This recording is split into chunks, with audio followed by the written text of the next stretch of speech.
নির্ঘুম কেন কাটে রাত, কেন শুধু আর্তনাদ।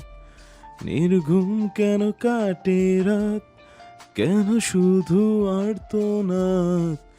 প্রতিদিন কেন তোকে ভেবে এই হৃদয় খনন। পাগল তোর জন্যে রে, পাগলে মন পাগল। পাগল তোর জন্যে রে, পাগলে মন পাগল। এই গানটা আমার ভীষণ প্রিয়। হয়তো গানের লাইনের সঙ্গে মিলে আমার মূল্যহীন অনুভূতি, তাই। সর, কথা বলিস না। মনে ফুর্তি হলে গান গা, নাচ, যা ইচ্ছে কর। এখন চল ঘুমাবি। প্রহর তার কথা মেনে নিল। নিজেকে স্বাভাবিক করা দরকার। চেয়ার ছেড়ে উঠল, পাভেলের কাঁধে হাত রেখে বলল। প্রহর পাভেলকে নিয়ে সিঁড়ি বেয়ে নামছে। পাভেল তার মুখের দিকে চেয়ে আছে। এই হাসি কি আনন্দে নাকি দুঃখ ঢাকার মিথ্যে চেষ্টা? মিঠির ঘুম আসছে না কিছুতে। কিছু কথা তাকে ঘুমোতে দিচ্ছে না। এপাশ ওপাশ করছে সেই থেকে। রীতিও এখন ওর সাথেই ঘুমোয়। তার দিকে চেয়ে দেখল সে ঘুমিয়ে আছে, না ঘুম আসছে না। বিছানা থেকে উঠে সবসময় বন্ধ থাকা অন্য জানালাটি আজ খুলে দিল। দমকা হয়ে এসে চুল উড়িয়ে দিল। শরীর মন শীতল হলো। জানালা দিয়ে দূরে টিমটিমে আলোর দেখা পেল। অলিন্দ নীড়ে কেউ জেগে আছে। কার ঘর থেকে আলো আসছে? ওপাশে 3টি ঘর আছে। হুট করে কিছু মনে পড়ল। পাশ থেকে লাইটটা জ্বালিয়ে কাঙ্ক্ষিত জিনিসটি হাতে নিল। এটাই তার রাত জাগার কারণ। দিনের আলোতে নিষিদ্ধ নেই যে এই জিনিস। আজ সোমবার, আকাশের কড়া রোদের তাপে টিকে থাকা মুশকিল। তাকালে যেন চোখ ঝলসে দিবে সূর্যেরা, এমন রূপ। প্রহর নিজ ঘরে মাত্র গোসল সেরে বসেছে। প্রহর ভাই, আসবো? হ্যাঁ, আয়। প্রহরের অনুমতি পেতে শালীন ঘরে প্রবেশ করলো। আশেপাশে তাকিয়ে বাকি দুজনকে দেখতে পেল না। কাকে খুঁজছিস? হাতে কি? শালীন পিছন থেকে হাতটা সামনে মেলে ধরে। প্রহর হাতের দিকে তাকালো। কি একা? খুলে দেখেন। শালীন হাতের প্যাকেটটা টেবিলের উপর রাখলো। প্রহর প্যাকেটটা খুললো। বেরিয়ে একটা ডায়েরি আর একটা কলম। এসব কেন? আপনার জন্মদিনের গিফট। গ্রামে তো জন্মদিন পালন হয় না, বা এসব পালন করা ঠিক না, কিন্তু গিফট তো দেওয়া মানা নাই। ডায়েরিতে আপনি কবিতা লিখবেন। কিসের কবিতা? প্রেমের নাকি বিষাদের? আপনি চাইলে সে প্রেমের কবিতা হিসেবে ধরা দিতেও পারত। এখন তো কেবল বিষাদের কবিতা হয়ে রবে। আপনি এমন চুপ না থাকলেও পারতেন ভাই। সময় শেষ হয় ভাবতে পারেন। প্রহর, ডাকতে ডাকতে সোলাইমান দেওয়ান ঘরে আসলো। শার্লিনকে দেখে বলল। কেন কথা বলেছিলি? আসলে প্রহরের সাথে কিছু হিসাব নিয়ে দরকার ছিল। বিয়ের সময় তো নেই, মাত্র মাঝে 3টে দিন। এত সব আয়োজন করতে হিমশিম খেতে হচ্ছে। প্রহর ডায়েরিটা আবার টেবিলে রেখে দিল। সোলাইমান দেওয়ালকে বলল। চলুন। তারা চলে গেল ঘরে। নিশ্চুপ দাঁড়িয়ে রইল। শার্লিন প্রহর মিথিকে পছন্দ করে সে জেনেছিল কিছু মাস আগে। সেবার প্রহর যখন আসলো মিথিকে চুড়ি আর চিরকুট দেওয়ার পর মিথি ওকে দেখিয়েছিল। হাতের লেখা চিনতে অসুবিধা হয়নি। প্রহরকে ছাদে জিজ্ঞেস করলে প্রথমে স্বীকার করতে চায়নি, পরে স্বীকার ঠিকই করেছে। কিন্তু এই বিয়ে শার্লিনও মেনে নিতে পারছে না। ছোট থেকে প্রহরকে চুপচাপ গম্ভীর হয়ে থাকতে দেখেছে। মায়ের কাছ থেকে শুনেছে যে বয়সে বাচ্চারা খেলতো সে বয়সে ঘরের কোনো একা থাকতো। খালামণির ছবি নিয়ে কাঁদতো। তখন তো আম্মা ছিল বাবার বাড়ি। নানিমা আর মামির ভালোবাসা পেয়েও মায়ের ভালোবাসার অভাব পূরণ হওয়া কি এত সোজা? তার মধ্যে আবার অনেকের চোখে বিষ হয়ে উঠেছিল, এখনো বিষ আছে। অথচ প্রহর ভাই কারো ক্ষতি দূর, কখনো খারাপও চায়নি। এখানে কি করছে বদমাইশ মেয়ে? শার্লিন হঠাৎ কণ্ঠে চমকে উঠল। বুকে থুথু দিয়ে পিছনে তাকালো। আসিফ আর পাভেল দাঁড়িয়ে, পরনে লুঙ্গি। তবে মজার ব্যাপার হলো আসিফ লুঙ্গি উল্টো করে পড়েছে। শার্লিন ফিক করে হেসে ফেল। ওরা দুজনে ভ্রু কুচকে তাকিয়ে আছে। হাসছে কেন তা বুঝতে পারছে না। পাভেল শার্লিনের দৃষ্টি অনুসরণ করে আসিফের দিকে তাকালো। ততক্ষণে শার্লিন ঘর থেকে বেরিয়ে গেল। তোর লুঙ্গি উল্টো কেন? এজন্য হাসছিল মেয়েটা। আসিফ চট করে নিচে তাকালো, দেখলো সত্যি লুঙ্গি উল্টো করে পড়েছে। ভাগ্যিস লুঙ্গি খুলে যায়নি, শুধু উল্টো হয়েছে, নয়তো মান সম্মান গাছের আগায় উঠে যেত। পাভেলের ফোনে তখনই কল এলো। বিছানার ওপর ফোনটা বাজছে। স্ক্রিনে স্পষ্ট হিমি নামটা। পাভেল কলটা ধরল না। অবহেলার বিছানায় পড়ে রইল ফোনটা। সাথে অবহেলিত হলো ফোন কল দেওয়া মানুষটার মনটা। প্রহরকে বলিস, অথচ তুই নিজেও আজকাল হিমিকে ইগনোর করিস। আসিফের জবাবে পাভেল বলল। অবহেলা কি মানুষ এমনি এমনি করে? কেউ অবহেলা করে ইচ্ছে করে, নতুন কারো দেখা পেলে। কেউ করে অনিচ্ছাই। অপর প্রান্তে মানুষটার ভালোর কারণে। হিমির বাবা কেমন জানিস তো? মানবে না, আগে বলেছে। জানি হেমি এক কাপড়ে ঘর সাথে রাজি হবে, কিন্তু তারপর কি হবে? বড়লোক ঘরের মেয়ে আবেগে আসতে চাইবে, বলবে ডাল ভাতেও চলবে, কিন্তু সেই ডাল ভাত গিলতে তার গলায় আটকাবে, তখন নিজেকে অপরাধী মনে হবে। আসিফ ধপাস করে বিছানায় শুয়ে পড়ল। ভালো করেছি, কারো প্রেমে না পড়ে বেঁচে গেছি। তবে তুই আর প্রহর যে চাকরির পরীক্ষা দিলি, একটা ইন্টারভিউ দিলি, যদি ভাগ্যে লেগে যেত তবে একটা গতি হতো। ফোনটা অনবরত বাজছে দেখে বোধহয় তার মায়া হলো, ছুড়ে দিল পাভেলের দিকে। কথা বল, শোন কি বলে। এভাবে কিছু হয় না। পাভেল ফোন রিসিভ করলো। কথা বলতে বলতে বাহিরে চলে গেল। রুমে নেটওয়ার্ক সমস্যা করে মাঝে মাঝে। আসিফ দীর্ঘশ্বাস ছাড়ল, মনে মনে ভাবল, কেমন হবে তাদের শেষ পরিণতি? ভালোবাসা এত বিষাদ কেন? যতজনের ভালোবাসা দেখেছি, বেশি অর্ধেকের হৃদয় ভাঙার গর্জন শুনেছি, কিন্তু প্রহরেরটা মেনে নিতে কষ্ট বেশি লাগে। বেচারার কপালে সুখ বলে কোনো বস্তু যে অবশিষ্ট রইল না। শাহানা ঘরে বসে কার সাথে যেন রাগারাগি করে, কথা বলছে। রাগে গিজগিজ করতে করতে ফোন রাখলো। শারলিন মাকে রাখতে দেখে জানতে চাইল, কি হয়েছে? তোর ছোট চাচা ফোন করেছিল, ভিটেমাটি তোর বাবার জায়গা সব তারা নিজেদের নামে নিয়েছে, তাও হয়নি, এখন বাড়িটাও চাচ্ছে। মানুষ এতটা অমানুষ কিভাবে হয় সেটা তোর ছোট চাচাকে না দেখলে বুঝতাম না। যে মানুষটা আজ নেই তার প্রতি একটু ভালোবাসা পর্যন্ত তাদের মনে নেই, অথচ একসময় তোর বাবা সংসারের দায়িত্ব নিয়ে তাদের বড় করেছে, যা চেয়েছে দিয়েছে, নিজে না খেয়ে ভাইদের খাইয়েছে। সময়ের সাথে মানুষ সব ভুলে যায়, হোক সে মায়ের পেটের ভাই। শার্লিনের চোখে পানি চিকচিক করছে। শাহানার ভেতর কাঁদলেও শার্লিনের সামনে বুঝতে দিচ্ছে না। বিকেলে প্রহর হাত ভর্তি বাজারের ব্যাগ নিয়ে ফিরল। সঙ্গে সুলাইমান দেওয়ান ও সানোয়ার দেওয়ানও রয়েছে। বিয়ের বাজার করতে গেছিল, ভ্যান থেকে সব নামিয়ে আনছে। তখনই নজর পড়ল মিথি আর রীতি বসে আছে। পিয়াস ওদের কাছে গেল। পিয়াস কিছু একটা বলতে মিথি আর রীতি দুজনে হেসে ফেলল। সে হাসি আনন্দের বদলে হৃদয় ব্যথা অনুভব করালো। কেউ মুগ্ধ হয়ে দেখল পিছন থেকে রিনিতা এসে প্রহরকে বলল, প্রহর ভাই, শুভ জন্মদিন। Sorry for late wishes. আমি দুপুরে শুনলাম মিথি আর শার্লিন আপার থেকে। সমস্যা নেই, এসব নিয়ে আমার কোনো আগ্রহ ছিল না, নেই। বাজারের আর দুটো ব্যাগ ভ্যান থেকে নামিয়ে বাড়ির ভেতরে চলে গেল পাভেল আর আসিফ। তখনই বাড়ি থেকে বেরোলো। সোলাইমানের ডাকে পিয়াস ছুটতে আসলো। কাকে যেন ফোন করতে বলতে বাড়ির ভেতরে চলে গেল। চল, মিথির সাথে কথা বলা যাক, যদি কিছু হয়। পাভেল মানা করলো। প্রহর নিষেধ করেছে, যদি বলি তাহলে ও আর আমাদের সাথে ফিরবে না। আসিফ দমে গেল, বাড়ানো পা পিছিয়ে নিল। তবে সত্যি হারাতে চললো তার সুখ তারাকে। ভাগ্য হারানো শেষ পর্যায়ে দাঁড় করেছে, দেখা যাক শেষটা কি হয়। গাছের উঁচুর ডালে বসে কোকিল ডাকছে। কোকিলের মধুর কণ্ঠ আজ বিস্বাদ লাগছে। প্রহর পুকুর পাড়ে বসে আছে, ভাবলো মিথি হয়তো আসবে, কিন্তু মিথি আজ আসলো না। অকারণে তার মন খারাপ হলো। অভ্যাস কি তাহলে পরিবর্তন হলো? হতেও পারে, সময়ের সাথে কত কিছু তো পরিবর্তন হয়। যেখানে মানুষটার থেকে পিছিয়ে এসেছি, সেখানে তাকে দেখার প্রত্যাশা করছি বা কেন? শেষ সময় কি এসে মন অন্য কিছু চাইছে? প্রহর পুকুর পাড় থেকে উঠে পড়লো। তাকালো মিথির ঘরের জানালার দিকে, বন্ধ জানালা। আরো হতাশ করলো। উচাটন মন কেন যেন হঠাৎ দেখতে যাচ্ছে, অথচ কিছু ঘন্টা আগেও তার মুখ দর্শন হয়েছে। উঠে সোজা গেল মিথিদের বাড়ির দিকে। আজই প্রথম মন পর ডাকে সাড়া দিল সে। এক নজর তাকে দেখা যেন বড্ড প্রয়োজন হয়ে উঠেছে। প্রহর মিথিদের বাড়ির ভেতরে গেল। মোহনিয়া বেগম মাটির চুলোয় রান্না বসিয়েছে। প্রহরকে দেখে তিনি বসতে দিলেন। কিছু বলবি? না, তেমন কিছু না। শার্লিন এসেছে নাকি মিথির কাছে? মিথি তো ওই বাড়ি গেল, নবনী এসে ডেকে নিয়ে গেল। সুচরিতা ভাবি নাকি জামার মাপ নিতে ডেকেছে।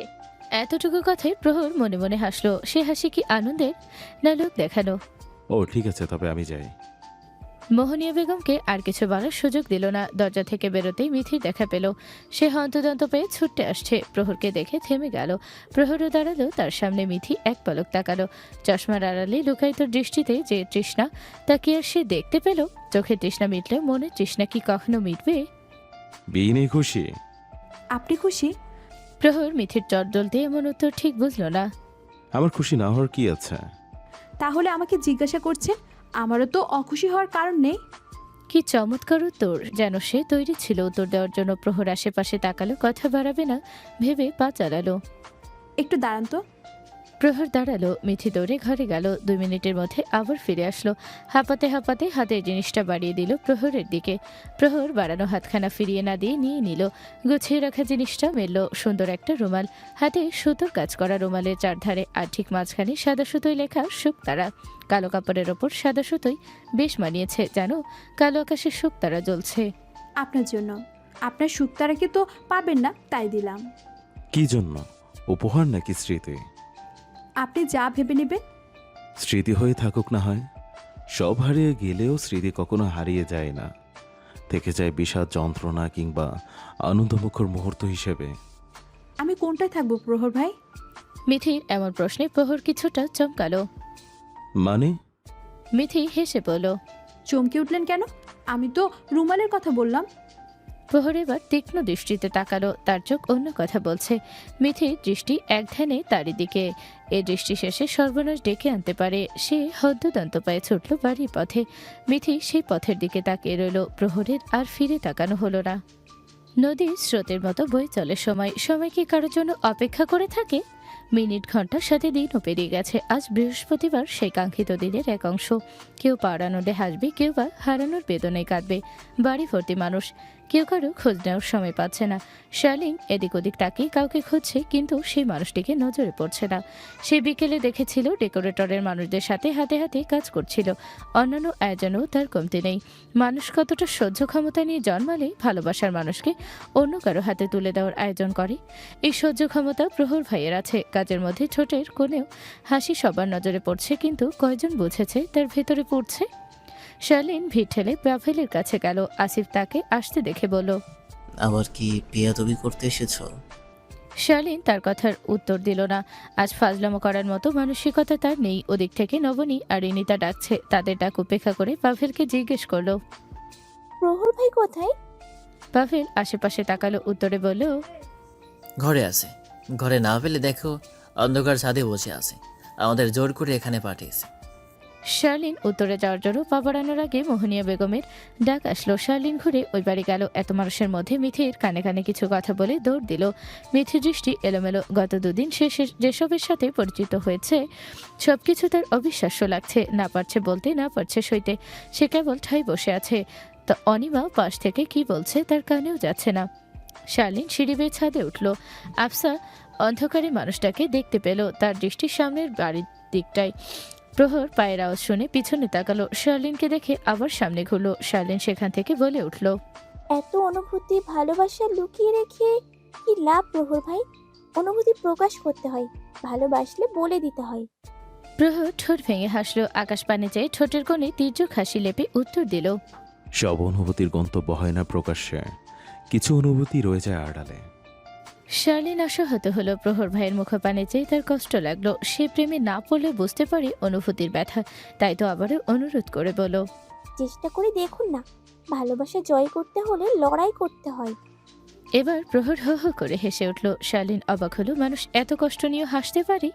হ্যাঁ পারে। এই যে ভাবছাড়া প্রহর ভাই। মুখে হাসি ঝুলিয়ে রাখলেও অন্তর তার পুড়ে যাচ্ছে ব্যথায়। এ কথা মিথ্যে নয়। প্রহর ছাদ ত্যাগ করার জন্য সিঁড়ির কাছে এলো। কিছু মনে হতে দাঁড়িয়ে পড়ল, বলল, কিছু ভালোবাসা কেবল ভালোবেসে দূর থেকে দেখার জন্যই সৃষ্টি হয়, নিজের করে পাওয়ার জন্য নয়। চলে গেল। রেখে গেল শার্লিনের ভাবনায় মত্ত চাহনি। না কিছু একটা করতে হবে, কিন্তু কি করবে? সব ঠিকঠাক। এ মুহূর্তে কিছু করার জেরেই বাহিরে গায়ে হলুদ হচ্ছে। কাল মিথি আর পিয়াস ভাইয়ের বিয়ে। পিয়াস ভাই মিথিকে পছন্দ করলে প্রহরের মতো ভালোবাসতে পারবে না। মানুষটার সব থেকেও কেউ নেই, মা নেই, বাবা নেই, পরিবার থেকেও নেই। এর মধ্যে ভালোবাসা হারিয়ে ফেলে সে নিঃস্ব হয়ে যাবে। তাহলে কি মিথিকে সবটা বলে দিবে? কিন্তু সেই বা কি করতে পারবে? যতটুকু বলেছে সেটুকু সন্দেহভাজন হিসেবে মিথির কাছে উপস্থাপন করেছে, এবং সে অতটুকু ভেবে নিয়েছে সত্যি সেই যে প্রহর ভাইয়ের শুকতারা। সে নিজে শিওরভাবে এখনো জানে না তার মনে পিয়াস কিংবা প্রহর কারোর জন্য ভালোবাসা নেই। পিয়াসের জন্য ভালো লাগা আছে, সেটা স্বাভাবিক হিসাবে। তবে প্রহর ভাইয়ের অনুভূতির জন্য কিছু একটা টান আছে। যদি সে জানতো আগে, তবে কিছু একটা হতেও পারত। আকাশকুসুম ভাবনায় ভাটা পড়ল নিচ থেকে চেল্লানোর শব্দে। শার্লিন তাড়াতাড়ি করে ছাদ ত্যাগ করলো। মিথিকে হলুদ শাড়ি পরিয়ে স্টেজে বসানো হয়েছে। আরেক পাশে স্টেজে পিয়াসকে, যেহেতু একই সাথে এবারই ওবারই তাই স্টেজ বাহিরে ফাঁকা জায়গায় করা হয়েছে একসাথে। সেখানে গ্রামের বৃদ্ধরা নানান ধরনের গীত গাইছে। তাদের পালা শেষ হলে বক্সে গান শুরু হচ্ছে। গানের সাথে হৃদয় নবনের নাচ। প্রহর দূর থেকে তাকিয়ে আছে, এক দৃষ্টিতে তাকিয়ে রইল অনেকক্ষণ। হঠাৎ করে মিথি নজর পড়ল প্রহরের দিকে, এক দৃষ্টিতে তার দিকে চেয়ে আছে। গায়ে হলুদ পাঞ্জাবি আর ঘাড়ে গামছা ঝুলিয়ে আছে। দেখ আপা, পিয়াস ভাই তোর দিকে কেমন করে তাকিয়ে আছে। রীতির ধাক্কায় মিথির নজর সরল, ডান পাশে তাকালো। পিয়াসের দিকে তাকিয়ে আছে। ওই স্টেজে নমনী, শ্রাবণী, আরও কয়েকজন আছে। মিথির পাশে অনিমা, হৃদিতা আর শার্লির আছে। রুহেল তাদের থেকে একটু দূরে দাঁড়িয়ে অনিমাকে দেখছে। তখনই বিনুফুপুর আগমন হলো। আজ সে মহাব্যস্ত, কোনো মতো হলুদ দিয়ে ছুটল। পথে প্রহরকে দূরে দাঁড়িয়ে থাকতে দেখে দাঁড়িয়ে গেল। এখানে দাঁড়িয়ে আছো কেন আব্বা? ওদিকে যাও, ভাই বোনের বিয়ে আনন্দ করো। প্রহর কেবল মাথা নাড়িয়ে হ্যাঁ বলল। সাত ঠোঁটের কোণে হাসিটা ফুটিয়ে তোল। পাভেল আর আসিফ দাঁড়িয়ে দেখছে আর প্রহরের উপর রেগে যাচ্ছে। যা দেখ কি সুন্দর মানাচ্ছে, যা হলুদ দিয়ে আয়। পাভেলের কথাই সত্যি সত্যি প্রহর গেল। প্রথমে বসলো পিয়াসের কাছে। সে যেতেই পিয়াস বলল, কোথায় ছিলি বলতো? কতক্ষণ থেকে খুঁজছি। তোর মাথা ব্যথা কমছে? হ্যাঁ, কিছুটা কমেছে। আসলে এই মাথা ব্যথা কিছু না, শুধু এসব থেকে দূরে থাকার জন্য বাহানা মাত্র। সে হলুদ লাগালো পিয়াসের গালে। যে হলুদের অনুষ্ঠানের পরদিন তার প্রেয়সী হবে অন্যের পাশে, সেসব দিকে তার সহ্য করতে পারবে? শালীন ওপাশ থেকে পিয়াসের স্টেজের দিকে তাকিয়ে আছে। প্রহর উঠতে নিলে হুট করে সানিয়া প্রহরের গালে হলুদ লাগিয়ে দেয়। হাতখানা ধরে বলে, দেবরজি, ভাবিকে হলুদ লাগাবে না? একমাত্র ভাবি, এটুকু তো দাবি।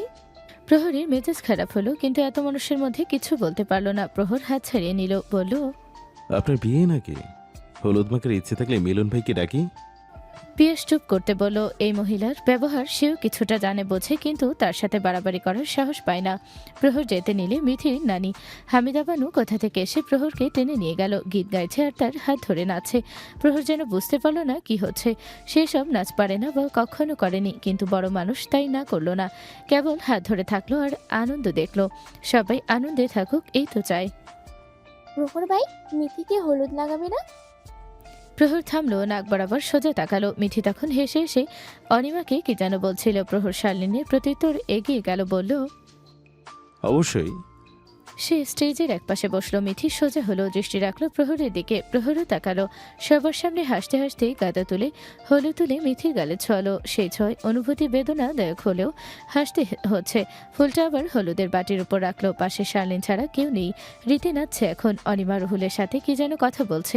প্রহর পকেট থেকে একটা ছোট্ট কৌটো বাহির করলো, মিথির হাতে দিয়ে বলল, গায়ে হলুদ এবং বিয়ের উপহার। উপহার তবে বিয়ের দিবেন, আজ কেন? ভাবলাম যার জিনিস তাকে দেওয়া উচিত। যদি এত মানুষের ভিড়ে হারিয়ে যায়, এই উপহার আমার টাকায় কেনা। যত্নে রাখিস, ভালো থাকিস। মিথি শুনল, তার বুকের মধ্যে কম্পন সৃষ্টি হলো। প্রশ্নটা তারা করলো, আপনার শুকতারা সত্যি কে প্রহর ভাই? মিথির থেকেও শার্লিন বেশি আগ্রহ নিয়ে তাকিয়ে আছে। যদি শেষ বেলায় ও বলে দেয়, কিন্তু তার হলো কই। প্রহরের উত্তর বরাবরের মতোই নিরাশ করলো। এত জানার আগ্রহ কেন? আমাকে জানতে আসলে আধার ছাড়া কিছু পাবি না। সেই আধারের মাঝে মাঝে শুকতারার দেখা মিললেও এখন মিলবে কেবল আমাবস্যা। আর আমাবস্যা তো শুকতারা দেখা যায় না। যদি কখনো জ্যোৎস্নার রাত আসে, ভোরের শেষে শুকতারা দেখা মিলে, সেদিন না হয় বলবো। প্রহর চলে গেল। সানোয়ার দেওয়ান তাকে ডাকছে। বাহিরে উনুন খোঁড়া হচ্ছে। রাতেই গরু জবাই করা হবে এবং ভোরে রান্না শেষ করে রাখবে। আসিফ আর পাভেল প্যান্ডেল থেকে বাহির হলো। হুট করে মানিক সাহেবের সামনাসামনি হলো। ওদের দিকে অসন্তোষ নজরে তাকালো। সেই শুরু থেকে কেন যেন ওদের পছন্দ করে না, সেটা ওনার চোখ দেখলেই বোঝা যায়। মানিক সাহেব পাশ কাটিয়ে চলে গেল। আসিফ পাভেলকে বলল, এ লোককে বাহির থেকে সহজ সরল মনে হলেও ভেতর থেকে আস্ত কিরকিটির আর বদ লোক। এই লোকটার জন্য এমন হয়েছে। যদিও ওনার ভাবনা কিছুটা সঠিক, আবার ভুলও। তারপরেও মানুষদের দোষ দিয়ে কী লাভ, যেখানে প্রহর নিজেই নিশ্চুপ। যদি সে মুখ খুলতো, তবে মিথি রাজি হলেও হতে পারত। মেয়েটার চোখে প্রহরের জন্য আকুলতা দেখি। হয়তো ভালোবাসার জন্য, হয়তো ভালোবাসার নয়, কিন্তু ভালো লাগার তো বটেই। সেই ভালো লাগা থেকে ভালোবাসার সৃষ্টি হতে কতক্ষণ লাগতো? আসিফের ফোন বেজে উঠল। বাড়ি থেকে ফোন করেছে। কথা বলতে সামনের দিকে এগিয়ে গেল। এদিকটাই সাউন্ডের জন্য কথা শোনা যাচ্ছে না। পাভেল জোরে দম ফেলল। জীবন এমন কেন? যারা সত্যি ভালোবাসে তাদের সামনেই কেন সমুদ্রে উতাল ঢেউ পাড়ি দেওয়ার সমান বাধা আসে। জীবনে কি জীবনে কি টাকাই সব? চলতে গেলে টাকার প্রয়োজন আছে, তাই বলে অধিকার ছাড়াও তো সুখে থাকা যায়। মানুষ কেন এটা বোঝে না? রাত বাড়ল, চারদিকের ভিড়ও কমে এলো। গ্রামের মানুষ যারা গায়ে হলুদের অনুষ্ঠান দেখতে এসেছিল তারাও চলে গেছে। আত্মীয় স্বজনদের মধ্যে অনেকে শুয়ে পড়েছে। শালীন মিথির পাশে বসে আছে। তার মাথায় একটাই চিন্তা ঘুরছে, কি করলে কেউ একজন সুখের মুখ দেখবে। সে নিজেও বাবা ছাড়া বড় হয়েছে, তার অভাব বোঝে। বাবা ছাড়া পৃথিবী কেমন সেটাও অল্প স্বল্প জানে। মিথি শালীনকে চিন্তিত দেখে জিজ্ঞেস করলো, কি ভাবছো আপা? শালীন ভাবনা থেকে বেরোলো, ওর দিকে তাকিয়ে বলল, তোকে একটা সত্যি কথা বলবো? মিথি আগ্রহ নিয়ে মাথা নাড়ালো। শালীন আশেপাশে তাকালো, মনে মনে ভাবলো, দুঃখিত প্রহর ভাই, আপনার কথা রাখতে পারলাম না। রীতি পাশে ছিল, ওকে বাহানা দিয়ে সরিয়ে দিয়ে বলল, মিথি, প্রহর ভাইয়ের ডায়েরিটা যে দিয়েছিলাম পড়েছিস তো পুরোটা? মিথি আবারও মাথা নাড়লো, বলল, হ্যাঁ পড়েছি, কি তীব্র সব অনুভূতি। কিন্তু তার নাম লেখা নেই এটাতেও, শুধু লেখা শুকতারা। তুমি ইঙ্গিত কিছুটা দিল, পুরোটা খোলসা নয়। যার জন্য ওনার মনে এত অনুভূতি, সে জানে নিশ্চয়ই ভালোবাসত। প্রহর ভাই নিজেকে দুঃখী মানুষ বলে, তার জীবনের সুখ হয়ে শুকতারাও কেন ধরা দিল না? এই প্রশ্নটা উপরওয়ালার কাছে মন জানতে চায়। প্রহর ভাইয়ের সুখ তারা তুই মিথি? মিথি নিচু দৃষ্টি তৎক্ষণাৎ উপর উঠল, তাকালো শালীনের দিকে। সেও চেয়ে আছে, চোখে ভাসছে সত্যি প্ররোচনা। মিথি অনেকটা অবাক না হলেও কিছুটা হয়েছে। ডায়েরিতে কারো নাম না লেখা থাকলেও এক জায়গায় লেখা ছিল যার প্রিয় গোধূলি, অক্টোবরের শিউলি, বসন্তে কৃষ্ণচূড়া, বর্ষার কদম। সেই পুরো মানুষটাই আমার প্রিয়, নেই শুধু পাওয়ার সৌভাগ্য। এই কয়টা লাইন নিজের সাথে মিলেছিল, কিন্তু এমন পছন্দ অন্য কারোরও তো হতে পারে। এভাবে ভাবেনি তেমন, তবুও সন্দেহ থেকে সেদিন রুমাল দেওয়ার সময় জিজ্ঞেস করেছিল, আমি কি হিসাবে থাকবো? উত্তর পাইনি। মিথি, কি ভাবছিস? অনুভূতি যেখানে লুকিয়ে থাকে সেখানে ভালোবাসাও বন্দি থাকে। আমি তো বন্দি নই, বন্দি হতে পারত, কিন্তু তিনি তা করেননি। তবে এখানে আমারই বা কী করার আছে? পুরুষ হয়ে যেখানে বলতে ভয় পেয়েছে, সবার সামনে বলেনি, আমি তবে কি করি? এখন এই মুহূর্তে কি করার আছে? আব্বার মান সম্মান ভেঙে আমি কি যাব? এমন দিনের জন্য আব্বা আমায় মানুষ করেননি। যদি সব ঠিক হওয়ার আগে বলতো, তবুও কিছু একটা চেষ্টা চলতো। শেষ পর্যায়ে এসেছো তুমি, আমি কি করব? সব এলোমেলো হয়ে গেলে সম্পর্ক নষ্ট হবে। একজন মেয়ের কাছে তার বাবার সম্মান সবার আগে। এই মিথি, শার্লিন ঘরে আয়, ঘুমাবি তো? মোহনিয়া বেগম ডাকছে, বিনু ফুপু এদিকে আসছে। মিথি চোখের কোণে থাকা জলটুকু মুছে নিল। সে অনুভূতি তার জন্য জানার পর কেমন যেন নিজের মধ্যে অদ্ভুত অনুভূতি হচ্ছে। তার জন্য কেউ সমুদ্র সমান ভালোবাসা পুষে রেখেছে, কিন্তু পাওয়ার ভাগ্য হলো না। কেন প্রহর ভাই এমন করলেন? আপনি পেলেন না আমাকেও অনুভূতির সাথে পরিচয় করিয়ে অপরাধী বানালেন। ডায়েরির পাতায় লেখা ছাড়াও কিছু অনুভূতি চোখের পলকেও বুঝতে পারতাম, তবে সেই অনুভূতির নাম জানতাম না। আজ যখন জেনেছি তখন সব অনুভূতি মনে হচ্ছে আমাকে জেগে ধরেছে। বিনু মিথিকে নিয়ে যাচ্ছে, শালীন ঠাই দাঁড়িয়ে রইল। আজকের দিন গেলেও আফসোস শেষ হবে না। শালীন দৌড়ে বাড়ির ভেতরে গেল। কিছু লোকজন জেগে আছে, তারা কাজে ব্যস্ত। কি করতে চাচ্ছিস প্রহর? প্রহর ব্যাগ গোছাতে গোছাতে উত্তর দিল, ঢাকায় ফিরে যাব। কেন? সবাই কি ভাববে? আমার সহ্য ক্ষমতা অসীম হলেও তাকে অন্য কারো নামে কবুল বলতে দেখার মতো ক্ষমতা আমার হয়নি। চলো তাড়াতাড়ি, এখন সবাই সামনের দিকে কাজে ব্যস্ত। আমরা পিছনের দরজা দিয়ে বেরোবো। দিন হলে যখন দেখতে পাবে না, ফোন করলে কিছু একটা বানিয়ে বলবো। পাভেল প্রহরের হাত থেকে ব্যাগটা কেড়ে নিল, হুট করে ওকে জড়িয়ে ধরল। এমন না করলো পারতি। আজ না হোক বহুদিন পর চোখের সামনেই তো দেখতে হবে, তখন কেমন সহ্য করবে? শক্ত প্রহর এবার নরম হলো। অবাধ্য কান্না দলা পাকিয়ে আটকে রইল। একসময় সেই কান্না অশ্রু হয়ে ধরা দিল। আসিফ তাকিয়ে দেখল বাহিরে শক্ত জাহির করা মানুষটার ভেঙে পড়া।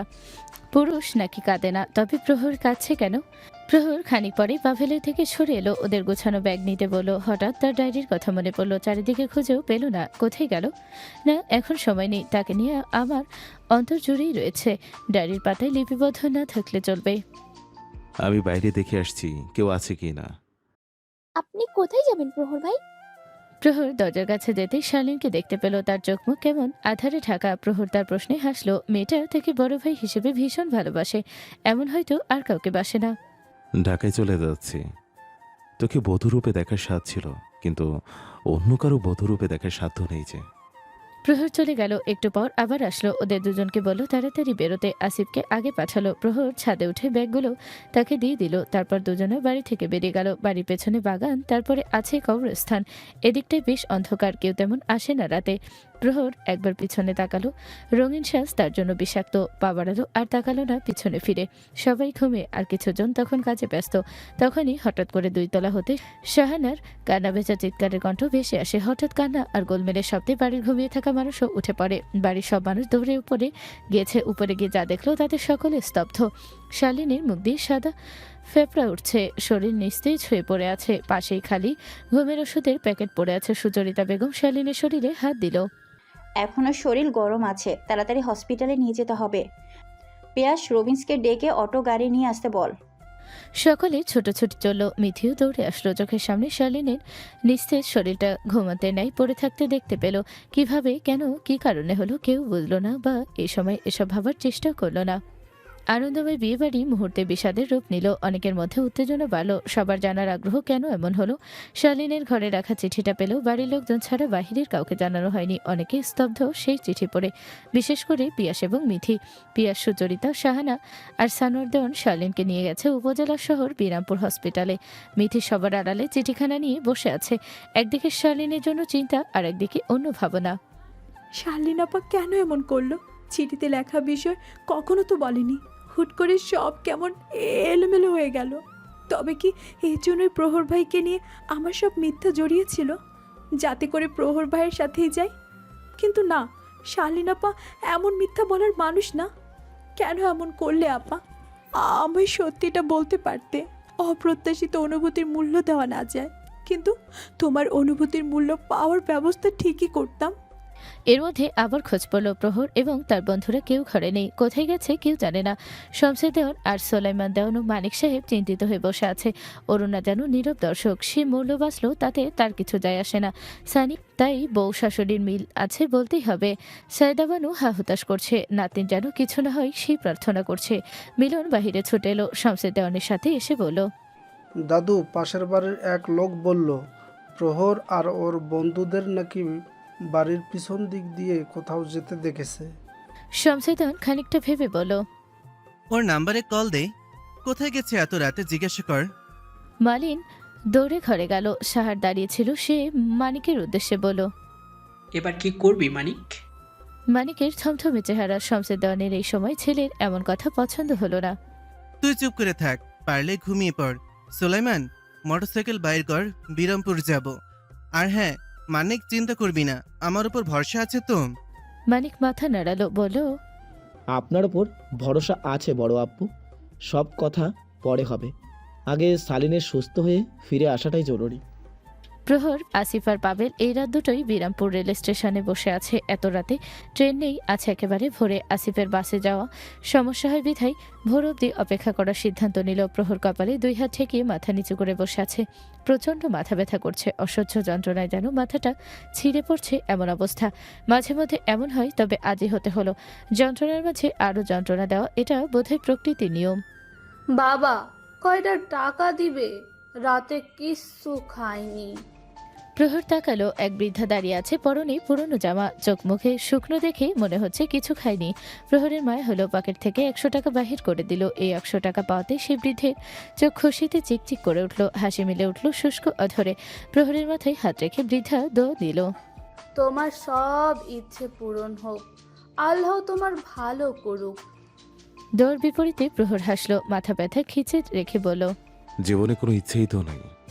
একটা ছিল, তা পূরণ হওয়া অসম্ভব। ভয়ঙ্কর পথের দিশারি থাকলেও সে ইচ্ছে পূরণ হওয়ার কোনো পথ নেই। কি কও বাবা, আল্লাহ চাইলে সেকেন্ডে সব পরিবর্তন হইতে পারে। আচ্ছা যাই, আমার খুব খিদা পেয়েছে।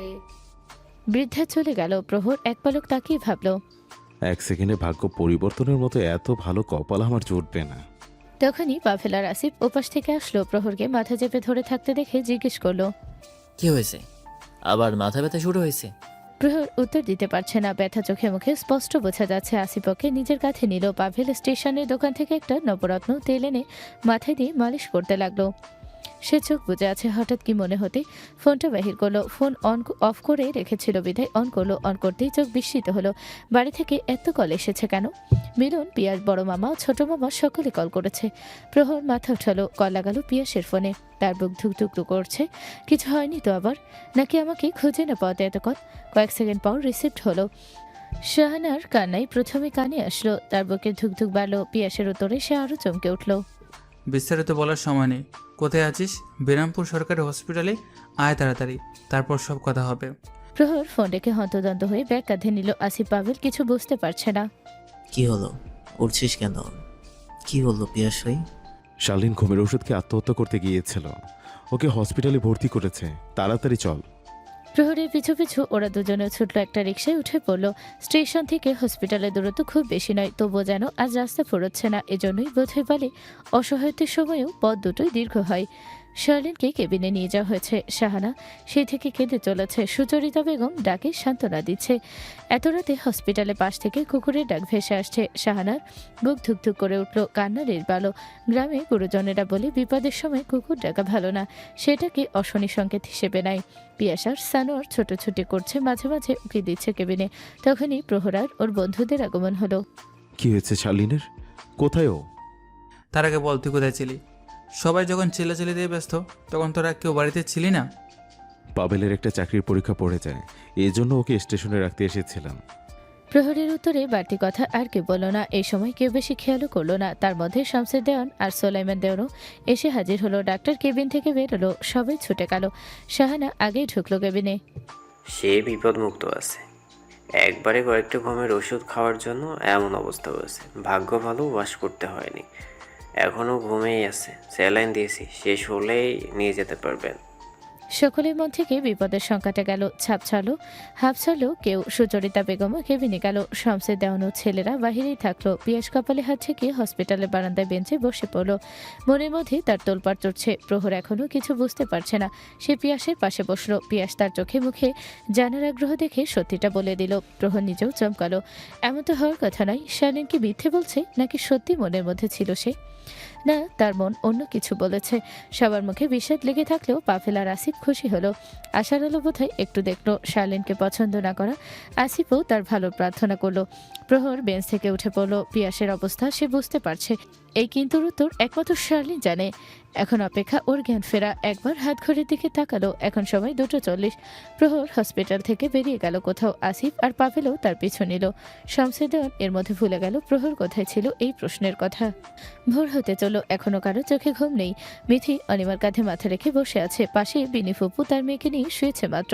মোহনিয়া বেগমও বাড়ি গেছে। ওদিকে কি হলো তা জানতে অনিমা পিনপিন নীরবতা ভেঙে হঠাৎ করে ধীর কণ্ঠে জিজ্ঞেস করলো, শানিলাপা সতীটা পিয়াস ভাইকে ভালোবাসে? চিঠিতে তো তাই লেখা আছে। আমার সাথে পিয়াস ভাইয়ের বিয়ে সে নিজের চোখে দেখতে পারছে না বলেই এমন করেছে। যদি আমায় আবার নিজে বলতো তবে আমি এই বিয়ে ভেঙে দিতাম। শেষ সময় এসে এমন কেন করলো? হয়তো সাহসের অভাবে, নয়তো অন্য কোনো কারণে। অন্য কারণটাই জানতে চাই। তোর কি হবে? এসব ঝামেলার মধ্যে মান সম্মান নিয়ে টানাটানি হবে। মানুষ তখন আঙুল তুলবে। চিনিস তো গ্রামের মানুষজন কেমন। তারা সামান্য ভুল পেলেই সামনে এসে আঙুল তুলে কথা বলবে। যাদের যোগ্যতা নেই পিছনে কথা বলার, তারাও বলবে। মিথি কাঁধ থেকে মাথা তুলো। যত সব ভাবনা মাথা থেকে ঝেড়ে ফেলো। সকালের অপেক্ষা করছি, কিন্তু অনুভূতি আমায় তাড়া করছে। মনের ভিতরে তোলপাড় চলছে। কি করি বলতো? সহজ জীবনটা হঠাৎ এত জটিল কিভাবে হলো? অনিমা নিরুত্তর। কি বা বলবে? আজ একসাথে এত সব সত্যি নাকি মিথ্যা, যাই হোক একসাথে প্রকাশ পেয়ে মস্তিষ্ক তার ভার দিচ্ছে। কোনটা সঠিক কোনটা ভুল তা বোঝা মুশকিল। অনিমা একবার বিনুর দিকে তাকালো। সে তার মেয়েকে ঘুম পাড়াতে গিয়ে নিজেও ঘুমিয়েছে। প্রহর ভাই যদি সত্যি ভালোবাসে তবে প্রকাশ করলো না কেন? অনুভূতির মূল্য পাবে না তাই। প্রহর ভাইকে তো সবাই খুঁজলো। তিনি হয়তো দূরে যেতে চেয়েছিলেন, তোকে অন্যের হাতে দেখতে পারবে না বলে। শার্লিন এখন ঠিক আছে, চোখও খুলেছে। সাইলেন শেষ হলেই সকালে নিয়ে আসবে। মোহনিয়া বেগমের কথায় মিথি শান্তি পেল। সবকিছুর ঊর্ধ্বে হলো শালীন আপা সুস্থ হওয়া। বিনুর ঘুম ছুটে গেল। উঠে পড়লো তখনই। মানুষ জানাজানি হচ্ছে, এরপর কি হবে ভেবেছো বড় ভাই? মোহনিয়া বেগম প্রত্যুত্তরে বলল, যা হবার তা হয়ে গেছে, আর ভেবে বা বলেই কি হবে? এখন যা হবে তাই মেনে নিতে হবে। বড় আব্বা ভাইরা আছে, তারা কিছু একটা সিদ্ধান্ত নিবে। সবাই যখন শার্লিনের সঙ্গে দেখা করতেই যাচ্ছে, পিয়াস কেবল বাহিরে দাঁড়িয়ে আছে। শামসুর দেওয়ান আপাতত নিশ্চুপ। কেবিনে যখন গেলেন শার্লিন ভয়ে ছিল। শামসুর দেওয়ান এ বিষয়ে কিছু জিজ্ঞেস করেনি, শুধু জিজ্ঞেস করলো এখন কেমন লাগছে? মাথা নাড়িয়ে উত্তর দিল। প্রহর আসার আগেই পিয়াস আসলো। শাহানা এবং সুচরিতা বেগমকে বাহিরে যেতে বলল। শার্লিনের সাথে তার একা কথা আছে। পিয়াস কেবিনে আসতেই শার্লিন মাথা অন্য পাশে করলো, চোখ বন্ধ রেখে উত্তর খুঁজছে। এখন কি বলবে? জীবনে রিস্ক নিতে পারলে প্রশ্নের কেন ভয় পাচ্ছিস? নিজের সত্ত্বে উত্তর দিল। সাহস জুগিয়ে চোখ খুলো, তাকালো পিয়াসের দিকে। সেও অধীর আগ্রহে তাকিয়ে আছে। কেন করলি এরকম? আগে বলতে পারতি। কখনো তো মনে হয়নি আমায় পছন্দ করিস। জানিস তো মিথিকে পছন্দ করি। তুই আরও সাথে সাথে থাকতে ভাবতাম, সবই জানতি, উৎসাহ দিতি। শার্লিনের কথার বাদ ভাঙলো। চুপ থাকার সময় আর নেই। আপনি শুধু মিথিকে পছন্দ করেন, বাড়ি থেকে ওর সাথে বিয়ে দিয়ে দেবে বলে। কিন্তু আপনি কি জানেন, আপনার থেকে শত গুণ বেশি কেউ একজন তাকে ভালোবাসে। তাকে না পাওয়ার যন্ত্রণায় প্রতিনিয়ত পড়ে। আপনার অনুভূতি সামান্য, তার অনুভূতি আর ভালোবাসার কাছে। এরপরেও তার ভালোবাসা অবহেলিত, কেবল প্রকাশ না করাতে। আর আপনার মতো বাবা মা, পরিবার, কেরিয়ার আর মোস্ট ইম্পর্টেন্ট হলো ধনসম্পত্তি না থাকার কারণে। আপনি মিথিকে পছন্দ করেন শুনে সে তার অনুভূতি ব্যক্ত করেনি। বাড়ির সকলে আপনার সাথে মিথির বিয়ে হোক বলে সে চুপ থেকেছে। ভালোবেসে এত স্যাক্রিফাইস কে করে পিয়াস ভাই? আপনি তাকে সাধনা ছাড়াও পেয়ে যাচ্ছিলেন, অথচ কেউ একজন কত শতদিন চেয়েও পায়নি। মানিক মামা সব জেনেই তোমার সাথে মিথির বিয়ের কথা আগে বলেছে, যাতে সে এগুলো না পারে। পিয়াস নিস্তব্ধ হয়ে শার্লিনের কথা শুনেছে। সবটুকু শোনার পর বিস্ময় নিয়ে চেয়ে আছে। কথাটা যেন গলায় আটকে আছে। কে সে? প্রহর ভাই। পিয়াস খানিকটা চমকে উঠল, পিছিয়ে গেল দু কদম। মস্তিষ্কে এই কথাগুলো সহ্য করতে পারছে না। সে কি শুধু পছন্দ করে? পছন্দ একদিন ভালোবাসায় রূপ নেয়। যেদিন সুচরিতা বেগম বলেছিল মিথির সাথে বিয়ের কথা, তারপর থেকে মনে মিথির জন্য অনুভূতি জমিয়েছিল। এটা কোনো অন্যায় নয়। সে মাস হোক বা বছর তার হবে অনুভূতি সৃষ্টি করার সম্পর্কের জন্যই ভালো। কিন্তু এত কিছু তো সে জানতো না। প্রহরের বিষাদ মুখের কারণ তবে এই? পিয়াস আর কোনো প্রশ্ন করতে পারল না। পিয়াস ভাই, আপনি দয়া করে মিথিকে বিয়ে করবেন না। প্রহর ভাই জীবনে কিচ্ছু পায়নি, শুধু হারিয়েছে। এবার অন্তত সামান্য সুখটুকু তার নামে করে দিন।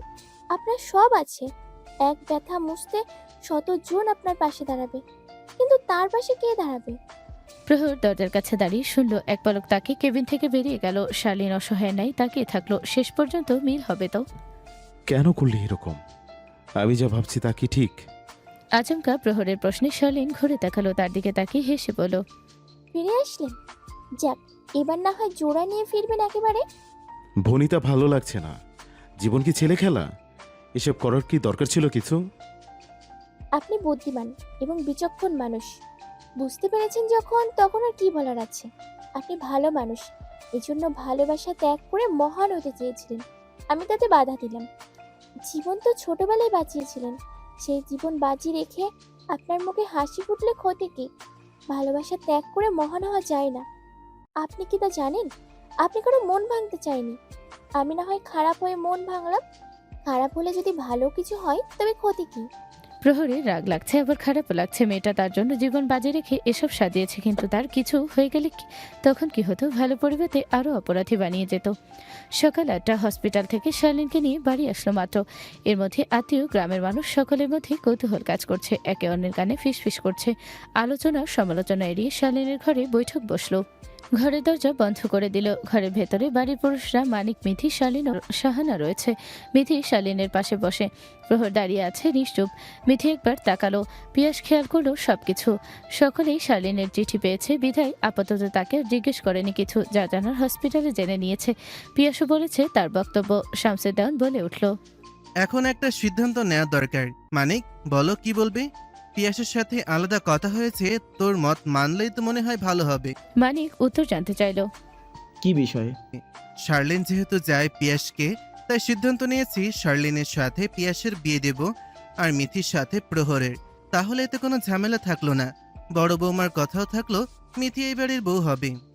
প্রহর স্বাভাবিক আছে। এসবের পর এমন কিছু হবে আগে ভেবেছিল। মানিকের এই মতো পছন্দ হলো না। সে উঠে পড়ল, সিদ্ধান্তকে ভুল প্রমাণ করতে বলল, দুঃখিত বড় আব্বু, আপনার সব কথা মানলেও এই কথা রাখতে পারছি না।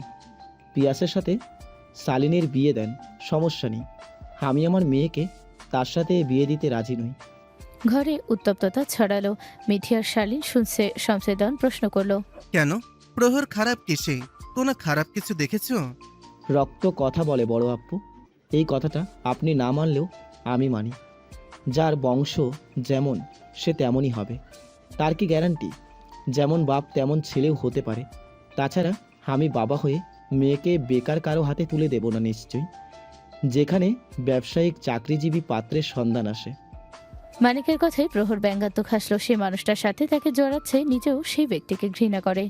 পরিস্থিতি এখন এমন নেই মানিক, এটা মান সম্মানের প্রশ্ন। বিয়ে হলে মেয়ের দিকে আঙুল তুলবে। শমশেদনের প্রত্যুত্তরে কিছুক্ষণ ভেবে উত্তর দিল, যদি তাই হয় তবে রুহিলের সঙ্গে মিথির বিয়ে দেব। আমি ছোট জনের সাথে কথা বলে আসছি। মানিক ঘর থেকে বেরিয়ে গেল। শমশেদন ভাবছে বসে। বাকি সবাই দর্শক। পিয়াস একবার প্রহর আর মিথির দিকে তাকিয়ে বাহির হয়ে গেল। শালীন অসুস্থ শরীর কাঁপছে, মায়ের গায়ে হেলান দিয়ে ভাবল, তবে কি এত চেষ্টা করেও শেষটা সুন্দর হবে না? মানুষের মুখ বন্ধ করতে এবং শেষ সম্মান বাঁচাতেই মানিক শেষে রাজি হয়েছে। মন থেকে না হলেও চাপে পড়ে হলেও হয়েছে। পিয়াস বুঝিয়েছে এবং জবাব চেয়েছিল তিনি কেন প্রহরকে ফিরিয়েছিলেন। প্রহর যখন মিথিকে বিয়ে করতে চাই বলেছিল মানিক সাহেব, তখনই তাকে মানা করে দেয়। আর এও বলে মিথি কিংবা এই বাড়ির কেউকে এই বিষয়ে জানালে মিথির বিয়ে তখনই দিয়ে দিবে। তার বংশ খারাপ, বাবা খারাপ, এরকম অনেক কিছু বলে অপমান করেছিল। এরপর প্রহর আর কিছু বলেনি। পরের বার এসে শোনে পিয়াসের সাথে বিয়ে ঠিক করা হয়েছে এবং মিথির ম্যাট্রিক পরীক্ষা শেষ হলে বিয়ে হবে। সকলে এত খুশি, প্রহরেতে আরও সরে গেল। তবে অনুভূতিরা তো জেঁকে ধরল। মানিক সাহেবের প্রহরকে অপছন্দের আরও একটি কারণ হলো প্রহরের মা পরমাকে পছন্দ করত, কিন্তু পরমা তাকে সে চোখে দেখেনি এবং প্রত্যাহার করেছিল। বিয়ে করেছিল পরিবারের পছন্দে, সুখের বদলে প্রাণ হারালো। হয়তো সেই ঘটনার প্রতিশোধ নিতে এমন করেছে। পিয়াস নিজের কষ্ট চেপে নিজেকে স্বাভাবিক রেখেছে। সবাইকে বোঝাচ্ছে সে স্বাভাবিক এবং তার কোনো কষ্ট হচ্ছে না, খারাপও লাগছে না। অথচ তার ভেতর হাহাকার করছে। গ্রামে এই ঘটনা নিয়ে কানাঘোষা চলছে, কিন্তু সাহসের অভাবে সামনে বলতে পারছে না। দেওয়ানবাড়ির সকলে স্বাভাবিক, তবে সুচরিতা বেগম ছেলের মুখ দেখে বুঝতে পারছে ছেলের অবস্থা কেমন। তিনি ছেলের কাছে গেলেন। পিয়াস তখন বিছানায় বসে আছে। তুই খুশি থাকবি মিতিকে ছাড়া? পিয়াস মায়ের মুখের দিকে তাকালো, মিথ্যে হাসি দিয়ে বলল, কেন থাকবো না আম্মা? আমার এই সিদ্ধান্তে যদি প্রহরের জীবনে আনন্দ আসে তবে ক্ষতি কি? সুচরিতা বেগম ঠিক বুঝলো না, তাই জিজ্ঞেস করলো, মানে? প্রহর মিথিকে আমার থেকেও বেশি ভালোবাসে আম্মা। সুচরিতা বেগম চমকে উঠল। বিস্ময়তা আকাশ ছুলো। তার জানার আগ্রহ দেখে পিয়াস সব খুলে বলল। সবকিছু কেমন গোলমাল লাগছে। তিনি ছেলের পাশে বসে মাথায় হাত রাখলেন। প্রহর কেন বলল না? সে কি আমাদের আপন মনে করে না? দোষ একা প্রহরের নেই, চাচা মানা করেছিল। আমি সঠিক সিদ্ধান্ত নিয়েছি না আম্মা? বড় ভাই হিসাবে তাকে ভালো রাখা কি আমার দায়িত্ব নয়? সুচরিতা বেগম বাকরুদ্ধ। কি বলবেন ভেবে পেলেন না। ছেলের মুখের বুলি তাকে কষ্ট দিচ্ছে। পিয়াসও যে মিথিকে পছন্দ করে তার চোখ দেখে বুঝতে পারে, কিন্তু প্রহরও তার ছেলেই সেই হিসেবে তার কষ্ট মেনে নিতে পারবে না। তুমি যাও আম্মা, প্রহরকে এই পাঞ্জাবিটা দিয়ে এসো। আমি নিজের জন্য অন্য একটা পাঞ্জাবি পরে নেব। সুচরিতা বেগম পাঞ্জাবিটা হাতে নিয়ে বেরিয়ে আসলো।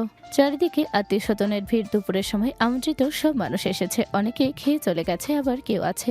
একটু পর বিয়ে পড়ানো হবে। মিথি আর শালীনকে শাড়ি পরিয়ে দেওয়া হয়েছে। মিথি নিশ্চুপ পাথরে নাই বসে আছে। বিয়ের জন্য তাকে দেওয়া শাড়িটা শালীনকে দিয়ে নিজে তার মায়ের 20 বছর আগের একটা শাড়ি পরেছে। পুরনো শাড়ি হলেও মিথির গায়ে বেশ ফুটে উঠেছে। গায়ে কাঁচা হলুদের ছোঁয়ায় নাকি মেয়েদের সৌন্দর্য বাড়ে। সেই সৌন্দর্য দ্বিগুণ হয়ে বিয়ের সাজে। তার প্রমাণ প্রতিটা বাঙালি নববধূ। সব সামাল দিলেও বাহিরের মানুষের ফিসফিস শেষ হয়নি।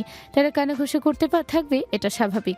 মিথি নড়ে চড়ে বসলো। অনিমা পাশ থেকে বলল, তুই খুশি?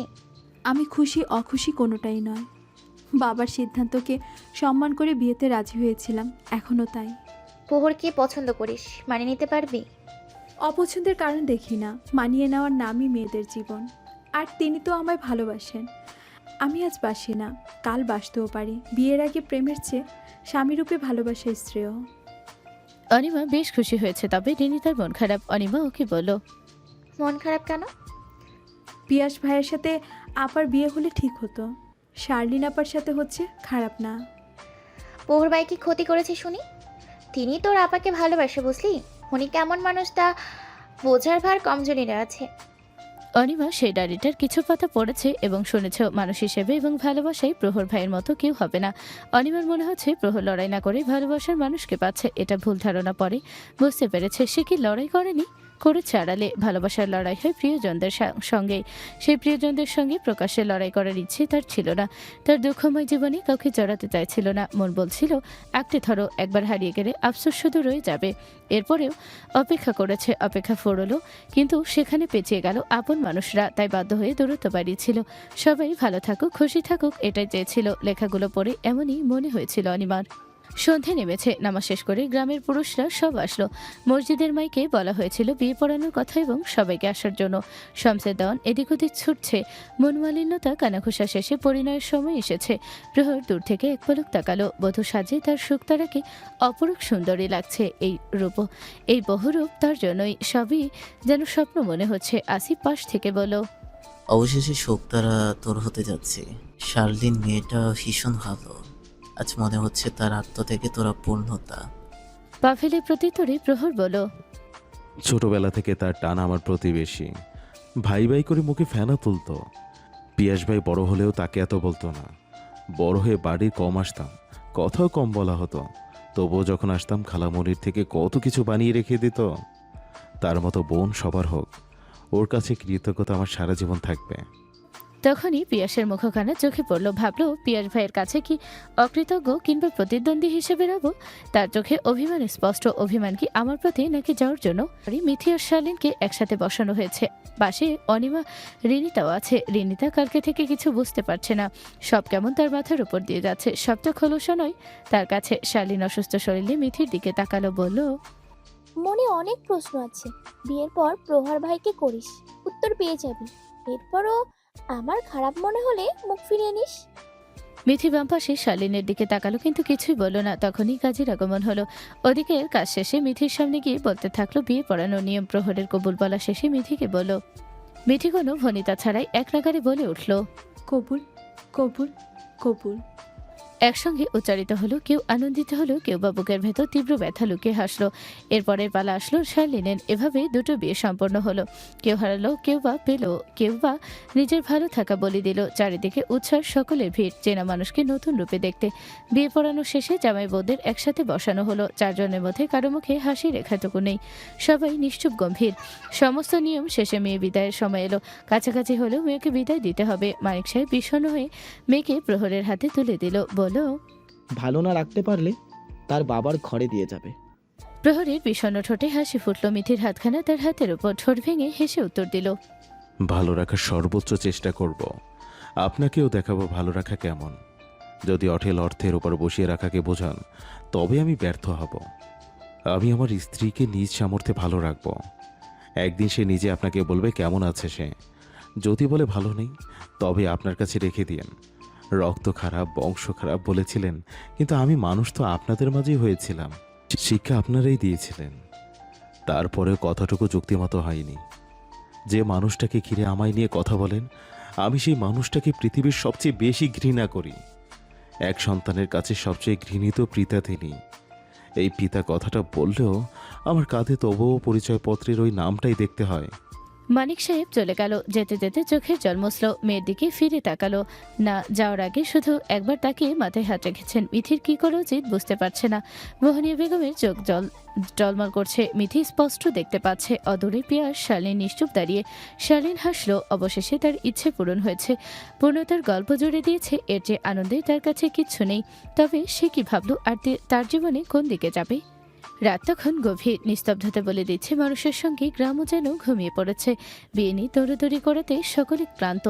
কারো মন, কারো মস্তিষ্ক। অন্ধকার আকাশে আজ কেন যেন চাঁদের দেখা নেই। দূরে কোথাও একটুখানি আলো রেখা দেখা যাচ্ছে। হাওয়ায় গাছের পাতা দুলছে। হুতুম পেঁচা ডাকছে থেকে থেকে। এই অন্ধকারে দুজন মানুষ ছাদে দাঁড়িয়ে আছে। তাদের গন্তব্য এখানে পরিকল্পিত। সমঝোতা নাকি বোঝাপড়া? প্রহর পিয়াসের ঠিক ডান সাইডে দাঁড়িয়ে, হাত দুটো গোটানো বুকের মাঝে। পিয়াস এবার সোজাসুজি হয়ে প্রহরের দিকে তাকালো। নীরবতা ভেঙে প্রশ্ন করলো, নিজেকে মহান ভাবলে কেউ মহান হয় না। একবার বললে খুব ক্ষতি হতো। আমরা তোর আপন না। আগে বললে এমন দিন আসতো না। ভালোবাসলে বলার সাহস রাখতে হয়। তুই কি করেছিস? একবার মনে হয়েছিল তুই পাওয়ার যোগ্য না, আবার মনে হলো হয়তো বলার মতো পরিস্থিতি পাসনি। কিন্তু আমারে বলতে পারতি। প্রহর তীর্যক হাসলো প্রত্যুত্তরে বলল, মহান আমি নিজেকে ভাবি না, আমাকে ভালোবাসা মানুষগুলো আমার কাছে মহান। যেমন তুমি নিজের পছন্দ বিসর্জন দিয়ে আমার সাথে পরিণয় করিয়ে দিলে, এটা কি নয় মহানুভবতা? পিয়াস চুপ হয়ে গেল। সেও সহ্য করতে পারেনি মিথির কবুল বলা, তারপর সহ্য করেছে নিজের জীবনে অন্য একজনকে জড়িয়েছে। অনুভূতি তীব্র না হলে সামান্য যতটা কষ্ট দিচ্ছে প্রহর যদি না পেত, তবে কতটা কষ্ট পেত তা এখন অনুভব করছে। ঘরে যা। তুমি যাবে না? পিয়াস প্রহরের এই প্রশ্নের সামনে ঘুরল, দূরে তাকিয়ে নিরস মুখে জবাব দিয়ে বলল, কিছু সময় প্রয়োজন, আমার নিজেকে এখন একলা লাগবে। ঘর আমার জন্য বিষাক্ত মনে হবে। একদিন বলেছিলি না, সবার জীবনে বসন্ত রঙিন হয়ে আসলো, আমার জীবনে বসন্ত আসে কেবল ঝড় বাতার মৌসুম নিয়ে। এই লাইনটা তোর জন্য আজ ভুল প্রমাণিত। এই বসন্তে তোর জীবন রঙিন হবে, ভালোবাসার ফুল ফুটবে। আমার দেখতে হয়তো বিষাক্ত লাগবে, কিন্তু মন থেকে চাইবো তোরা ভীষণ ভালো থাক, সুখী থাক। আর পরিশেষে একটাই অনুরোধ করব, রাখবি? প্রহর আরেকটু সামনে এগিয়ে গেল। অন্ধকার পুকুর পাড়ে জোনাক পোকা জ্বলছে, সবুজ মিটিমিটি আলো উড়ে বেড়াচ্ছে, সেদিকে তাকিয়ে বলল, আমার জীবনে বসন্ত আমি এভাবে চাইনি।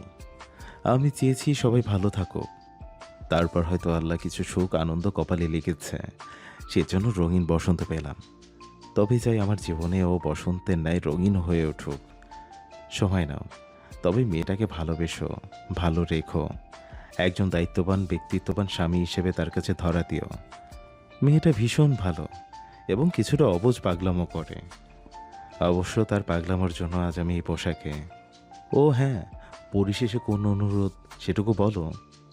পিয়াস কিছু একটা ভেবে কথাটা চেপে গেল। আজ বলা ঠিক হবে না ভেবে শুধু বলো, কাল বলবো, এখন ঘরে যা, অনেক রাত হয়েছে। প্রহর গেল না, ঠাই দাঁড়িয়ে রইল, বলল, তুমিও চলো। তুই যা, আমি 10 মিনিট পরে যাচ্ছি। প্রহর বিশ্বাস করলো এবং পা বাড়ালো। সে জানে পিয়াস যখন বলেছে তখন ঠিকই যাবে। ছোটবেলা থেকে প্রহর পিয়াস দুজনে মিথ্যা বলতো না এবং যা বলতো সেটাই পালন করত। প্রহর ছাদ ত্যাগ করতে পিয়াস ছাদের কিনারায় দেওয়াল ঘেঁষে বসলো। অন্ধকার আকাশে তাকিয়ে দীর্ঘশ্বাস ছেড়ে বলল, সময়ের পরিবর্তনে শ্বাসটাও যখন অস্বস্তির লাগে, তখন সব ভালো মানতে ও দেখতে বিতৃষ্ণা জাগে। প্রহর ছাদ থেকে নেমে ঘরে না গিয়ে নিচে গেল। পাভেল আর আসিফকে নিচে একটা রুমে থাকতে দেওয়া হয়েছে। সে যেয়ে দেখলো পাভেল ফোনে কথা বলছে আর আসিফ বিছানায় শুয়ে আছে। প্রহরকে ঘরে আসতে দেখে পাভেল ফোন রাখলো।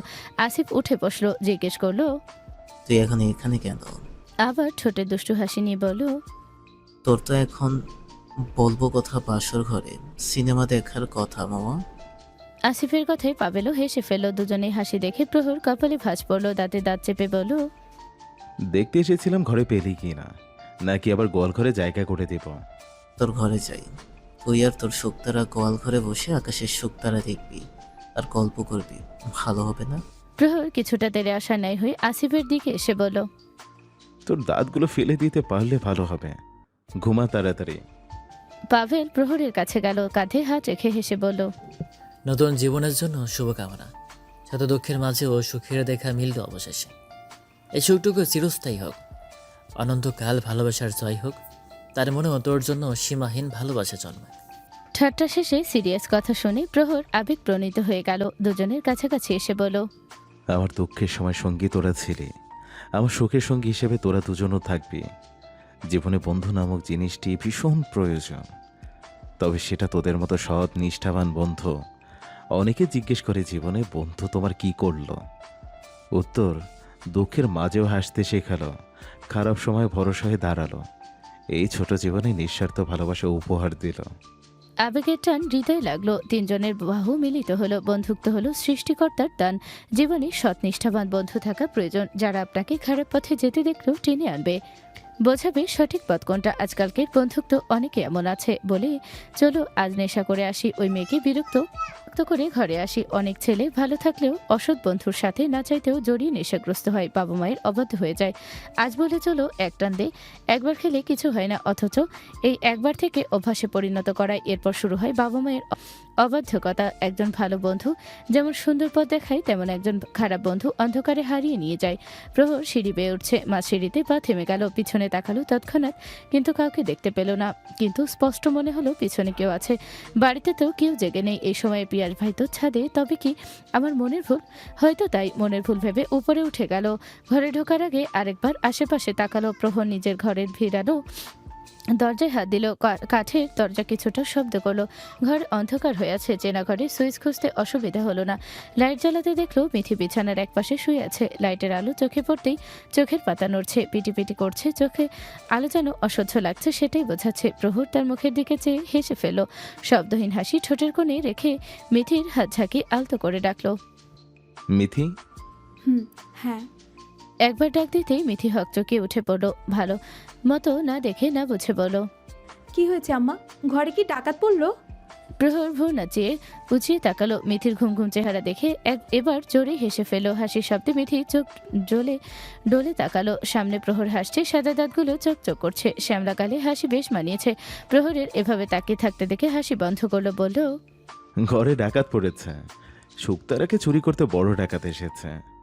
এতটুকু বলেই মিথির পাশে বসলো। হাসি এখনো তার অধরে রয়ে গেছে। খুব একটা হাসি না দেখতে পাওয়া ঠোঁটে হাসি আজ বড়ই ভালো লাগলো। নীরবতায় দুজনে কিছুক্ষণ নিশ্চুপ রইল। মিথিও কি বলবে বুঝতে পারলো না। এর মধ্যে বেমালুম ভুলে বসলো স্বামীকে সালাম করতে হবে, সাইদাবানু বলেছিল। প্রহর ডান পাশে মিথির দিকে তাকালো। উদরে শাড়ির উপর হাতটা ধরে তীব্র বাসনা জাগলো। হাতটা কি ধরবো? মিথি সামনে থেকে নজর সরিয়ে বাম পাশে তাকালো। চোখে চোখ পড়লো। সে চোখে তার জন্য সমুদ্র সমান ভালোবাসার ঢেউ খেলছে। বিয়ে করার সময় কি বলেছিলেন বিয়েটা কি করব? কেন, তুমি মন থেকে রাজি ছিলে না? প্রহরের চোখে জানার আগ্রহ। হাসি মুখটা কিছুটা কালো হয়ে এসেছে। তা কখন বললাম? অধিকার আছে আপনার হাত ধরতে পারেন, আর আপনি আমায় তুমি বলছেন যে? প্রহর অনুমতি পেয়ে ডান হাতটা মুঠোয় নিল, শক্ত করে ধরলো যেন ছেড়ে দিলে হারিয়ে যাবে। মিথির সাথে কেঁপে উঠল। এ হাতের ছোঁয়া আজ অন্যরকম লাগছে, অনুভূতি হচ্ছে অবর্ণনীয়। মিথির প্রশ্নের উত্তর দিল এবার, স্ত্রীকে তুই রাখা সম্মানের নয়। আগের সম্পর্ক আর এখনকার সম্পর্কের ভিন্নতা আছে। তুমি আমার অর্ধাঙ্গিনী, আমার জীবনের সকল সুখ দুঃখের সাথে। জীবনের শেষ পর্যন্ত থাকতে হবে আমার পাশে। মিথির মুগ্ধতা বাড়ল। নিষ্পলক দৃষ্টিতে তাকিয়ে রইল। প্রহর উঠে দাঁড়ালো। হুট করে মিথিকে দাঁড় করিয়ে নিজের সামনাসামনি এলো। কাছাকাছি হতে মিথি নড়তে ভুলে গেল। প্রহর হাতখানা সামনে ধরে বলল, আমার এই বুক পাজরে তোমায় রাখতে চাই। সন্ধে নামলে ব্যস্ততা ভুলে নিরে ফিরে তোমার মুখটি দেখতে চাই। নির্ঘুম রাত, অন্ধকার আকাশ, চাঁদ দেখে গল্প করে রাত্রি পার করে দিতে চাই। হঠাৎ দুপুরে ক্লান্তির শহরে তোমার কাঁধে মাথা রেখে শান্তির নিঃশ্বাস নিতে চাই। এই স্বার্থের দুনিয়া আমি তোমার আলিঙ্গনে থাকতে চাই।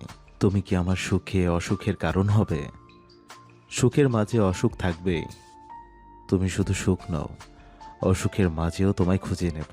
তোমায় ত্রুটিহীন হতে হবে না, তুমি শুধু আমার একান্তই হও। মিথি স্তব্ধ। এমন অনুভূতি সে বলেও কখনো শোনেনি। ঝিম ধরে আছে শরীর। অনুভূতিরা তার মনে দোলে দিচ্ছে। প্রচন্ড আকাঙ্ক্ষা নিয়ে সামনের মানুষটির উত্তরের আশায় চেয়ে আছে। মিথি প্রহরের হাতের উপর আরেক হাত রাখলো। তার চোখের দিকে তাকিয়ে বলল, স্বামীরূপে যখন গ্রহণ করেছি তখন আজীবন পাশে থাকব। নান্দনিক দুনিয়ায় আপনার অসুখ সারানোর দায়িত্ব নেব। সুখ বলতে আমি দুঃখের মাঝে হাসিকে বুঝি। সেই হাসি সুখের হোক। দুঃখের সাথে লড়াই করে সামনে এগিয়ে যাওয়ার পথ তৈরি হোক। সেই পথে আপনার হাতে আমার হাত থাকুক মৃত্যুর আগ পর্যন্ত। প্রহর শুনল। মিথির কথা শেষ হতেই হুট করে মিথিকে বক্ষে জড়িয়ে নিল। মিথির মাথা ঠেকল ওর বুকে। মিশ্র অনুভূতিতে শিখতে হলো দুজনের হৃদয় অবশেষে পূর্ণ অনাকাঙ্ক্ষিত ভালোবাসা। প্রহর একটু সরে গেল। মিথির মাঝে সামান্য দূরত্ব রেখে ঠোঁট ছোঁয়ালো কপালে। মিথি চোখ বন্ধ করলো। শক্ত করে ধরলো হাত। ঠোঁটের ছোঁয়া গাঢ় হলো, ঠেকলো নাকের টোকা ও অধরের কোনো শেষ ভাগে। মিথির হৃদস্পন্দন বাড়ল। বুকের পাশে ধুকধুক করছে। প্রহর হেসে অনেকটা কাছে আসলো। মিথি দুহাতে জড়িয়ে ধরলো প্রহরকে। হাত ঠেকলো পিঠের পিছনে কাজ জড়িয়ে। নিস্তব্ধ রাতে অমাবস্যায় ও বুঝিয়ে দিল, ভালোবাসা কেউ ভালোবাসার চাদরে মরবে, কেউ বা স্মৃতি মনে করে নির্ঘুম রাত জাগবে। পিয়াস ঘরে এসেছে একটু আগেই। এসে দেখে শালীন ঘুমিয়ে গেছে। ক্লান্ত অসুস্থ শরীর ঘুমিয়ে যাওয়াটা স্বাভাবিক। ডাক্তার বলেছে রেস্ট নিয়ে এবং সময় মতো ঘুমাতে। পিয়াস ধীর পায়ে গিয়ে বসলো জানালার সামনে। চেয়ারটায় পিছনের আমবাগান থেকে ঝিঝি পোকার ডাক ভেসে আসছে। সেই আওয়াজ কানে আজ যেন বিষের মতো বাজছে। এক পলক পিছিয়ে বিছানায় গুটিসুটি মিলে শুয়ে থাকা শালীনের দিকে তাকালো। তারপর মনে পড়ল প্রহরের কথা। মাথা থেকে সেসব ভাবনা ঝেড়ে ফেলতে চায়, কিন্তু পারল না। সময়ের সাথে সবকিছু পরিবর্তন হয়। এই ভালো লাগাও পরিবর্তন হবে, কিন্তু সেই সময় অপেক্ষা করতে হবে। অনুভূতির দ্বার প্রান্তে দাঁড়িয়ে তখন মনে হবে তাকে ছাড়া জীবন অচল, কিন্তু একদিন সেই অনুভূতি মিথ্যে মনে হবে। যদি জীবনে কেউ দ্বিগুণ ভালোবাসে। এসব ভাবতে ভাবতে কখন চোখ লেগে এসেছে বুঝতে পারেনি। এখানে শুয়ে আছেন কেন? বিছানায় ঘুমান, সমস্যা হলে আমি নিচে ঘুমাবো। পিয়াস সজাগ হলো। শালীনের কণ্ঠ কর্ণগোচর হতেই চোখ মেলেছে। পিছনে শালীন দাঁড়িয়ে আছে। পিয়াস এক পলক তাকালো, চেয়ার ছেড়ে উঠে বিছানায় গেল। বলল, এটা বাংলা সিনেমা নয়, বাস্তব জীবন। তাই সিনেমাটিক কথা বাদ দিয়ে যেখানে শুয়েছিলি সেখানে আবার শুয়ে পড়। শার্লিন চোরা চোখে তাকালো। পিয়াস ততক্ষণে শুয়ে পড়েছে। শার্লিনও তার পাশে খানিকটা দূরত্ব বজায় রেখে শুয়ে পড়লো। দুজন দুপাশে মুখ ফিরিয়ে নিয়ে শুয়ে আছে, কারো মুখে কথা নেই।